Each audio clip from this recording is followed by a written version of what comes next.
নমস্কাৰ সকলোকে পুনৰবাৰ মোৰ চেনেললৈ স্বাগতম জনাই লৈ আহিছোঁ আজিৰ দিনটো ৰাশিফল। আজি হৈছে 22 ডিচেম্বৰ 2024 অসমীয়া 7 পুহ দেওবাৰ। আজি সূৰ্যোদয় সময় পুৱা 5:57 আৰু সূৰ্যাস্ত সময় 4:21। আজি হৈছে সপ্তমী তিথি আৰু কৃষ্ণপক্ষ।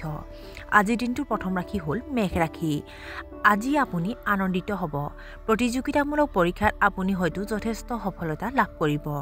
আপুনি আনৰ কল্যাণ আৰু সেৱাত নিয়োজিত হ'ব, কিন্তু ইয়াৰ বাবে মানুহে আপোনাক গুৰুত্ব নিদিয়ে।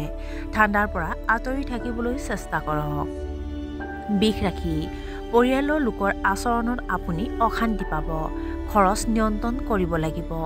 অসুস্থ লোকে উন্নত স্বাস্থ্য লাভ কৰিব। মূল্যৱান সম্পত্তি কিনাৰ পৰিকল্পনা কৰিব পাৰে। ভৱিষ্যত সন্দৰ্ভত কোনো ডাঙৰ আৰু গুৰুত্বপূৰ্ণ সিদ্ধান্ত গ্ৰহণ নকৰিব। আড়ম্বৰপূৰ্ণ আৰু বিলাসী আচৰণ এৰাই চলিব লাগে। মিথুন ৰাশি। আপোনাৰ যিকোনো ইচ্ছা পূৰণ হ'ব পাৰে। ব্যৱসায়ত ভাল চুক্তি পাব পাৰে। নিজৰ জীৱনসংগীৰ ওপৰত বিশ্বাস ৰাখক। কৰ্মক্ষেত্ৰত আপুনি হয়তো ডাঙৰ সুযোগ পাব।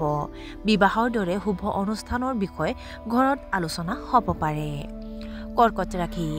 আপোনাৰ পৰিয়ালত কিছু বিশৃংখলতা হ'ব পাৰে। আপোনাৰ জীৱনশৈলী সুষম ৰাখক। ঘৰ সংস্কাৰৰ বাবে আপুনি ধন খৰচ কৰিব পাৰে। গধুৰ আৰু অত্যন্ত গৰম খাদ্য লগে লগে গ্ৰহণ নকৰিব। ইয়াৰ ফলত হজম আৰু এচিডিটিৰ সমস্যা হ'ব পাৰে। সিংহ ৰাশি। আপুনি আপোনাৰ দক্ষতা বহুত উন্নত কৰিব। আপুনি আপোনাৰ ঘনিষ্ঠ বন্ধুসকলৰ সৈতে পাৰ্টি কৰিব পাৰে। সঠিক দিশত কৰা কামৰ পৰা আপুনি লাভালাভ পাব।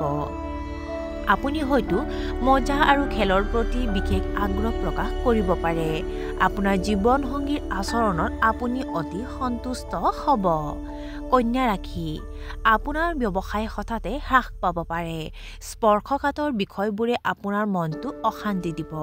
কাৰো পৰিচিত নহ'ব। কাম কৰি থাকোঁতে মনটো শান্ত কৰি ৰাখক।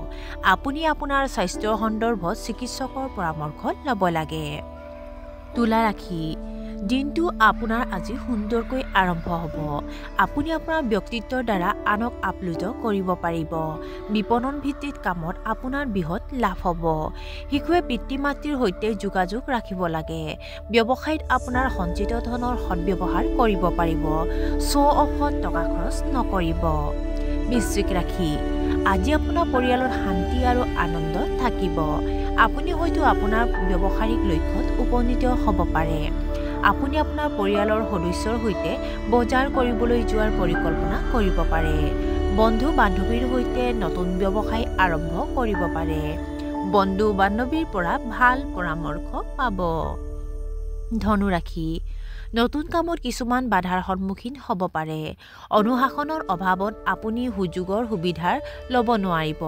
পুৰণি অভিজ্ঞতাৰ সুবিধা ল'বলৈ চেষ্টা কৰিব। গোটেই দিনটো আনন্দ আৰু মনোৰঞ্জনত কটাব। আপুনি ধৰ্মীয় আৰু আধ্যাত্মিক কামত অতি সক্ৰিয় হ'ব। মকৰ ৰাশি। আজি যি কথা কৈছে তাত সাৱধান হওক। আপুনি হয়তো অসামাজিক উপাদানৰ সন্মুখীন হ'ব পাৰে। আজি সকলোৰে লগত ভদ্ৰ হোৱাই ভাল। বমি আৰু ডায়েৰিয়া হ'ব পাৰে। প্ৰচুৰ পৰিমাণে পানী খাব লাগে। আপোনাৰ মনটো হয়তো কিবা এটাক লৈ চিন্তিত হৈ পৰিব। কুম্ভ ৰাশি। কৰ্মক্ষেত্ৰত আপোনাৰ কৰ্তৃত্ব বৃদ্ধি পাব। বাকী থকা সকলো কাম সহজে সম্পূৰ্ণ হ'ব। ভাই ভনীৰ লগত আনন্দময় সময় কটাব। ঘৰুৱা ব্যৱসায়ত আপুনি বিশাল আৰ্থিক লাভ পাব পাৰে। দুপৰীয়াৰ পিছত কামবোৰত বাধাৰ সন্মুখীন হ'ব পাৰে। আৰু আজিৰ দিনটোৰ শেষৰ ৰাশিটো হ'ল মীন ৰাশি। উপাৰ্জন বৃদ্ধিৰ বাবে আপুনি অতিশয় উৎসাহিত হ'ব। আপুনি নিজৰ অধিকাৰ আৰু দায়িত্বক লৈ চিন্তিত হৈ পৰিব। বেয়া সংগ এৰাই চলিব লাগে। নিজৰ আৱেগ নিয়ন্ত্ৰণত ৰাখক। আপোনাৰ বাকপটুতা আৰু মনৰ উপস্থিতি দেখি মানুহ আপ্লুত হ'ব। আৰু আজিৰ দিনটো ৰাশিফল ইমানতে অন্ত পৰিছে। আশা কৰোঁ আপোনালোক প্ৰত্যেকৰে আজিৰ দিনটো সুন্দৰ হওক। ধন্যবাদ।